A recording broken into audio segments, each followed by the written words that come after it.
บัดลูกสิไปห้องโอ้ยให้มันห้องโลดเอาจังหวะมันเอาบุญจะหัวมันก็ตามมันลูกบ่แม่นพ่อ ห้องสำเสี่ยวบ่พ่อใหญ่ ห้องเที่ยวซื่อๆจันก้อนบ้าถูกจำได้จัน นั่นเนาะ โอ้ยังว่าเปิดให้พังเลยล่ะอย่างงี้เลยว่ะมันออกอีกอากาศนี่ไผอันห้องพ่อแบบนี้เพิ่นยังว่าคุณแม่อันแชมพูเขากล้าคุณพ่อนี่แชมผ้ากวมดินผ้ากวมดินมันกว้างมันหอมปานใดผู้เขากล้ามันน้อยกว่าผ้ากวมดินไหนคุณพ่อนี่กลางคืนเดือนดำกว่ามืดยังไปได้หาห้องอยู่ห้องกินมาเลี้ยงลูกยันลูกบ่ใหญ่บ่โตแม่นแล้วว่ะพ่อ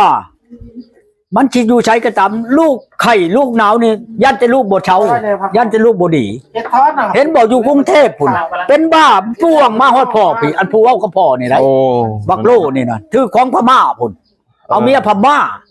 มันสิถือของเขาแล้วมันปัวน้ำพ่อนี่สิเว้าไปจังดีเช้าเป่าดีแล้วก็ขึ้นไปเอาเมียเขมรเนาะบัดสิเว้าไปจังหัวเช้าเป่าดีแล้วก็มันก็ลืมชาติยามันน่ะมันลืมโลดพ่อเนาะใช่มั้ยสิว่าพิษพี่ยังซื้อแล้วมันเดินเลยจ้ะแต่เขาก็ยังเจ้าอาจารย์ก็อาจารย์แหละคือมันโตนั่นบักมันพิษเขาบ่ได้บักอาจารย์บ่เฮาก็ไปห้องคันว่าพ่อเอ้ยเจ้าเป็นหยังอันบ่ฮับชายคอยน่ะคืออยู่อันนี้จานก้อนเลยว่าจันญาติไปบ่จักอาจารย์ก้อนจักบัดฮอดอเมริกาบ่รู้จักกันชื่อพ่อนี่เขาก็บ่พร้อมเนี่ยคณะบักพิษอาจารย์นี่บ่พิษโยเกือบมันจะห้องพุ่นแล้วมันฮักจังหน่อยดอกอาจารย์นั่นเองบ่ว่ามันเอาบุญใจหัวมันกระตำพ่อใช่เจ้ามันขนาดคือนะพ่ออาจารย์เขาพ่อเป็นอาจารย์มาบักแล้วเขาก็บ่พร้อมพิษอย่ามันดอกจำมันไปอย่าว่านั่นก็อย่ามันดอกจำลูกนี่นะคันว่าจำพ่อนั้นห้องเฮาได้อยู่แต่ลูกห้องชื่อพ่อนี่บ่เคยเห็นถ้าว่ามีคนใดคนหนึ่งห้องพ่อเฮานี่เฮาก็ยังอยากให้ได้ประมาทยังพ่อปัวคนนั้นเบิดแผ่นดินนั่นนี่ชาวบ้านแหละปัวเช่าเป่าดินมันน่ะเป็นบ้ามาแต่ปุดสิเว้าไปจังมาปัวน้ำพ่อเนี่ยจังเป็นคนดีนะนั้นปานนั้นยังเลอหล่าอยู่พยามันบ่ว่าไงขออนุญาตถามนำบัดรถไผซื้อให้แน่บาดไผซื้อให้กันแน่บาดอีแก้วหลานลูกเอื้อยสิชื่อให้เด้นี่นั่นอีนำมาชื่อแล้วช่วงเดือน7นี่สิเลทไปอีกบ่เป็นเดือนได้อีกบาดนี่บ่มันชื่อแล้วโหลดฮะว่าแต่ว่ายังตกลงกันบ่ได้บ่แตกนั่นน่ะบ่มันเว้าพอแห้งเลยนี่มันสิเอามาให้แล้วตะกี้น่ะมันว่าเดือน6นี่ออกมานี่มันสิเอามาให้เนาะอีคำเพิ่นว่าบ่ให้อีแก้วถ้าอีแก้วเอาหน้าอีพ่อนี่ตัดเป็นพี่เป็นน้องอีกบ่ให้อันนั้นตัดกันเลยอีคำเว้านั่นครับบ่จะให้นะนั่นเจ้าอันอันนั้นน่ะบ่ให้นะให้อันอีแก้วหันแล้วเขาสิซื้อรถให้เจ้าบ้านนี้กันว่าอีติ๋มเอานี่สิอยู่ในอีติ๋มบัดนี่สิบ่ให้ฮอดอีแก้วจังซี่เนาะกันอีติ๋มว่าชื่อได้รถนี่มาให้พ่อนี่คันนึงตัวที่พูดยังอยู่น่ะก็สิอยู่ในอีติ๋มเลยคือกันก็เขาอีกคำนี่แหละแม่นบ่เลยเลี้ยงเฮานี่ถามเบิ่งสิจักมันเลี้ยงจักแล้วหมู่เจ้าผู้เป็นย่าเป็นปู่ก็ถามมึงถูมีเงินบ่ได้เบอร์บ่ได้นี่อันนี้ก็บ่ได้แต่สิโทรถามบักแพ้วนี่ให้บักป้อนี่โทรถามบักแพ้วแล้วเอาเน็ตอีติมมาให้แน่แล้วก็ถามของเขาคือเขาไม่เงินเขาอยู่ไทยจะปีแล้วมีแล้วส่วนของเขาจักแล้วมันอยู่100ปีมันก็บ่มีก็มีหลายคนโอ้ยพวกคันบ่มีเข้ามาแล้วเนาะเขาฝากธนาคารเขาอยู่บอกเจ้าสิบ่มีได้คือว่าก็ตามเขาแต่ว่าไผเอาให้เพิ่นสิเอาวีโก้คือเก่าบ่เลยสิเอาอันน่ะดีแม็กบ่พ่อใหญ่เว้าตอนนั้นเอาดีแม็กได้เอา1วีโก้หมอนั่นก็ให้เอาดีแม็กป้อนั่นป้อนั่นข้างพ่ออยู่เนาะเอาบักป้อมันบัดสิไปใช้แต่งกับพ่อนี่แต่งให้นี่ป้ารถบักบุญนี่มันตายนึง400,000นึงมันจะขายรถน้อยพอดี 2-3 คนน่ะรถไผก็รถบักบุญหอยตองนี่สนามไซนี่โอ้ยบ่เอารถอันนี้เนาะเอาแล้วยังได้รถลุยนะชุดแบบเมียอยู่แถวเมืองนอกเมืองนองอยากไปได้รถน้อยไปบ่ได้น้องๆพ่อใหญ่บ่เอารถอันนี้บ่เดินทางไกลเนาะแม่นนะ200,000ก็บ่เอา200,000ก็บ่รถน้อยพอดี2คน3น้อยใหญ่ก็บ่มักมันเด้เป็นบ่ทางไว้สนามไทยนั่นบ่รถตู้นะเป็นแปลงเอาหอยตองพี่ยังจะขาย400,000พู่น้อย400,000น้อยตะกี้ผู้แต่เพิ่นยังไม่เซฟโอ้รถตู้มันมีแต่100,000ปลายอย่างนี้รถตู้ราคามีแต่100,000ปลายอันนี้มันว่า400,000วัด400,000กี่บ่เดี๋ยวเอา400,000 บาทได้มัน400,000บาทเลยเอาบ่ ที่ประตูพุ่น สี่ประตู รุ่นนั้นตัวผู้ชุงๆกันครับ ฮะ เขาถ่ายอยู่อันนั้นมาให้เบิ่งแล้ว โอ้ยครับบักแอน่ะเป็นดังอยู่ในหันนั่นบักแอว่าได้เป็นแล้วรู้แหละ พ่อใหญ่ขี่ที่แม็กแลนแถวบ้านขี่โบโก้หรือว่าพ่อใหญ่บ้านแล้ว เขาบ่แม่นสิมาอวดอ้างลูกหลานอ้ายน้องบ้านเมืองใด โดย เพราะว่าเฮาจักได้ อยากได้จะซื้อเนาะพ่อใหญ่เนาะอยากได้มีรถมีรางเนาะ ขี่ไปมันนี่ อืม ชุกเมื่อเท่าเลยก็ยามันดอก แม่นแล้วถูกต้องแล้วพ่อใหญ่ ให้สิครับเองบ่ เอ้า โย ข่อยมีฮอดแป๊กมีตะกี้ ก็เสร็จแล้ว กับบักอุ้มนี่บักอุ้มคนในบ้านนี่ไปขับรถอันแก้ไม้มาถอกอยู่ลักชีนี่ตะกี้ไม้อันผู้แทนหมอกนี่มันไผมีแต่ข่อยกับบักอุ้มจนได้เมียอยู่บ้านมวงไข่เอ้ยอีนายนี่ก็ย้อนขับรถแก้ไม้หั่นแล้ว ข่อยแล้วบ่เอา โอ้ อีนายหนูนี่แม่แง่นี่ แม่ คนบ้านมวงไข่ผู้ใดบักอุ้มไปแก้ไม้แถวนั้นมันสิแม่นง่ายบ่มาถอกอยู่ได้อันลักชีนี่โปไม้หมู่ข่อยรถกันบักรถของพลังตะกี้รถกาโกน่ะ กากูเป็นจักรถยังแล้วเฮาก็บ่ฮู้กับรถนั้นโอ้ยผู้ละคันกับอูบนี่สิเว้าไปชังจนได้ฮอดแปลกมีเสียงเอาฮอดแปลกมี นั่นบ่หลุดนะใครแก้วชื่อ ฮะ ชื่ออยู่พักนั่นบ่ ชื่ออยู่พังนั้นแหละมาไทยอันพวงมาลัยไทยช่วงหลอกช่วงล่างมันใหม่เขาเองหลับนะ อีหยังอีแลบัดนี้ เราจะเน็บใหม่เจ้า เอาที่ยันไปชังแหละ อนุญาตได้ไหม นิดไม้ใช่ชื่อ เน็บซื่อ ๆแล้วอย่างนี้เสียงปากจะเว้านะ ว้าจะต่อรองกับตะรองเลย ลองเปิด ต่อรอง มันบ่แม่นหยังดอกอันนี้นั่นแต่เฮานั่น ตะรอง เฮานั่นอยาก ตะ เป็น รอ นั่ ง น เลยอัน อืม น้องมัน ลูกชาวเฮาแล้วไปเอาลูกชายเพิ่นเดี๋ยวนี้หั่น แปลว่าลูกน้องชายลูกน้องชายผัวข่อยหั่นเป็นลูกอา น้องพ่อใหญ่ก็ได้ดีแม็กมามันบ่ยากเนาะพ่อใหญ่เนาะคนขับมันบ่ยากดอก โอ้ย ขอแต่ว่ามีน้ำมันใช่เนาะพ่อใหญ่ ยากดอก พ่อใหญ่ให้นั่งโก้ทั้งหลังพี่เบาะหลังมีเพิ่นเลย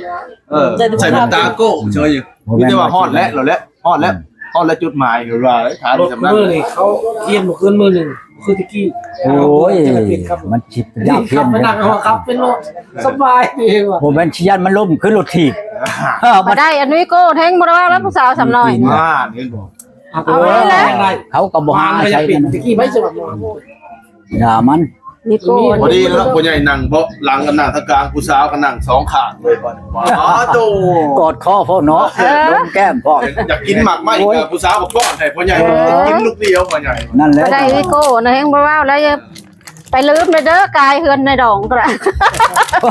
ในรถนี่ก็ก็ได้ ยันเห็นแต่แว่นดำเพิ่นนั่งทั้งหลังอยู่นะ ยันบ่นั่นใส่ในดองพุ่นแล้วนะ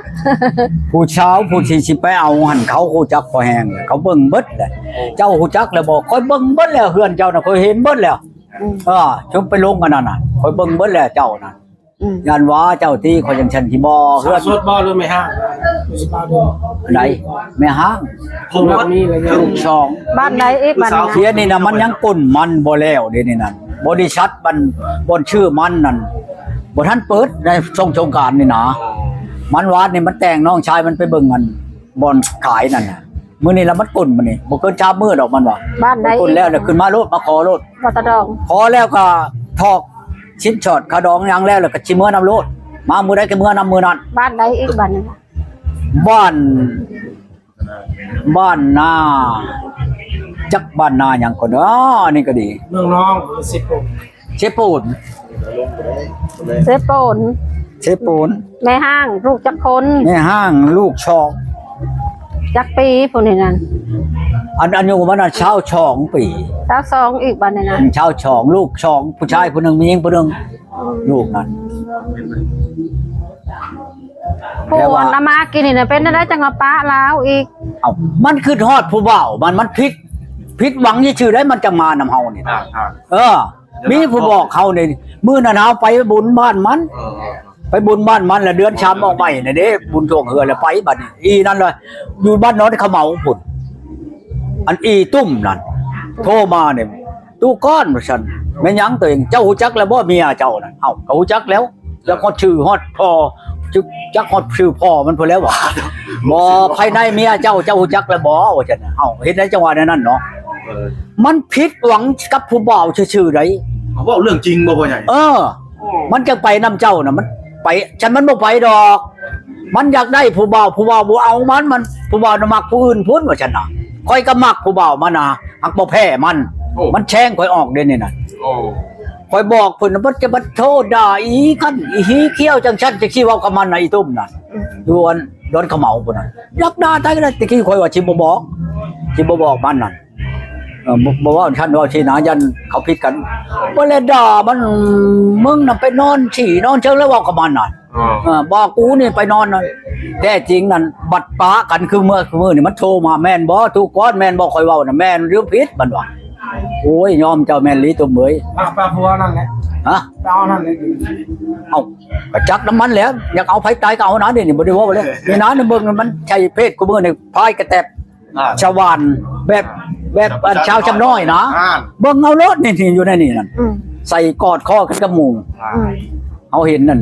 อย่ามันอย่ากอดไผก็กอด เขาสิไปหาลาอยู่เขาสิไปหาเขา ฮะ เขาดิเราจัก บ่เขาอยู่บ้านนั่นบ่เออ เป็นพี่น้องกันบ่นั่นน่ะบ่ พี่น้องอยู่คอยน้องชาย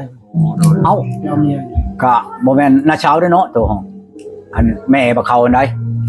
บ่แล้วเนาะเออแม่นแล้ว ข้าวใส่บลง อ๋อมาเขา บักเขานี่แหละ พบอันคาอ้อม เขาขามันขาบักอ้อมนี่เด้มันก็ปุ๊บไปเลยนี่ มันหักมีเป็นดีได้มันอะไรตัวเอง ในบ้านนั่นบ่บ่เก่าเนาะ บริเวณบ้านเราอยู่ภาคพานต่อเขมร นั่นแหละจังหวะ บอกพ่อใหญ่อันเฮ็ดคอกรถนี่เพิ่งบ่ได้สิแล้วพ่อใหญ่ เอาจ้างเขาเลยบ่นี่เอาเงินให้เขาเลย โอ้เขาเฮ็ดแล้วบ่ เป็นแรกให้บ่ของ มือใดเฮ็ด เขาอันยังเฮ็ดกินงัวนี่กินงัวเฮ็ดบุญนี่ชามมื้อเขาว่าแล้วเนี่ยเขาจึงสิไปเฮ็ดให้ สุนัยมาเห็น เขาบอกอินเอาเงินให้แล้วล้าน2แสน อันนี้ บ่อินนั่นอินบุตรอย่ามัน เขาว่าได้บอกพ่อใหญ่ ฮะ อุปกรณ์การสิว่าสิเฮ็ดช่างกระสับ เฮ็ด ช่างกระ แล้วเบิดทั้งมุงทั้งหยัง อ๋อล้านนึง บ้านนั่น เมียนั่นจะว่า พ่อใหญ่บ่เฮ็ดบ่ เมียนั่นคันคอยบ่ให้มันไปนั่นบ่ได้ดอกนะบ่าวเอิ้นเฮือนโลดเจ้านั่นคันเจ้าบ่ให้คอยอีกจักได้เสียอีก2แสนให้เมียน่ะ ว้า เป็นล้าน2แสนยาวมันก็แล้วเขาเฮ็ดให้ สิปูพื้นข้างในบ่พ่อใหญ่ บ่ปูปืนเมื่อหน้าจะก่อนเฮ็ดให้เขาก่อทั้งนะช้ำ2ทางนะก่อทั้งหัวนั่นแต่กับข้างๆเมืองกันทั้งหนองชานี่ระยะทั้งนินยาที่ประตูอันเอา อีเพียง พวกอันนั้นชามเช้าซื่อ โอ้ พี่แอน ๆนะอย่ามัน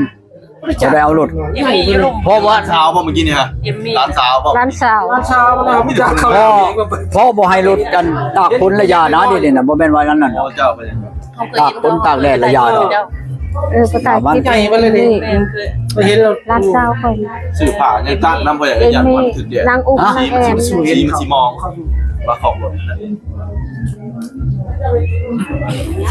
เอาเด้อสิลงไปกินข้าวปุ้นนะบาดนี้เอาเด้อ เอาแล้วทางนี้มาบ่สักกับผมนี่เลยมาย้อนเลย ไปกินข้าวน้ำค่ะ ไปใช้ไม่ใหญ่นะไปกินกับปุ้นบ่ ไปกินข้าวปุ้นก็ได้ กองไหลน้ำก็จนบ่ทันพ่อพี่น้อง น้ำแตงพี่เลย เนาะเอาถึงมีเวียกไปจะไปห่วยพี่น้องผู้บ่มีเวียกนั่งต่อ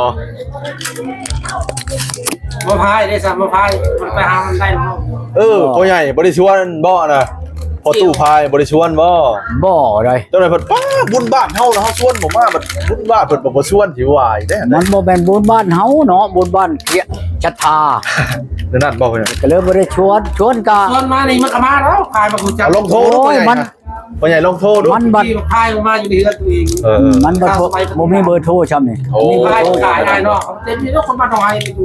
อืม ย่างปืนตัวเองก็ลงไปจับ โอ้นั่นเนาะ ซื้ออะไรนี่เขาซื้อตัวเองก็ไปจับแล้วนี่ เชียวแล้วมัน แน่นโทรศัพท์ เชียวก็เชียวบ่เป็นหยัง ขายมาเป็น มันบ่